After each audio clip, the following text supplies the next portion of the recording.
On se trouve présentement dans la salle de montre de Rochon Cuisine et Salle de bain et aujourd'hui, avec Mélanie, on va parler d'un sujet chaud, on peut dire ça comme ça, les maisons saines. Qu'est-ce qu'on peut faire si on désire rendre notre maison un peu plus saine?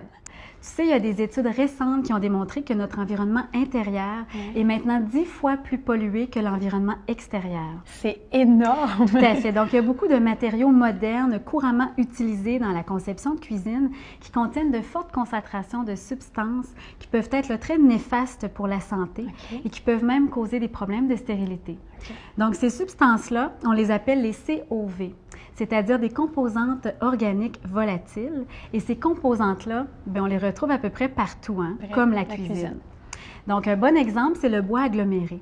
Tu sais, le bois aggloméré émane du formaldéhyde, qui est un composé qui a été prouvé comme étant cancérigène. C'est vrai que le bois aggloméré, souvent, c'est ce qu'on utilise pour les garde-manger et même les comptoirs. Tout à fait. Donc, c'est pour cette raison principalement qu'on se trouve ici chez Rochon aujourd'hui. Parce que Rochon, c'est l'un des premiers fournisseurs de cuisine au Québec à offrir des conceptions et des techniques de fabrication qui sont beaucoup plus saines pour la santé. Rochon a également développé une chambre de finition qui permet d'appliquer des vernis et des teintures à très faible émission de COV. Donc, évidemment, leurs designers ont tous reçu une formation en éco-design.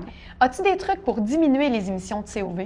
Bien oui, en utilisant une ventilation naturelle et mécanique, c'est sans doute la base de tout projet d'éco-design. Aussi, on peut utiliser des produits comme le bois, le liège, le linoléum. Plus naturel. Il existe aussi des comptoirs écologiques qui sont faits de particules de quartz liées avec une résine qui offre un grand choix de coloris. On ne peut pas évidemment tout éviter, mais disons qu'en privilégiant les matériaux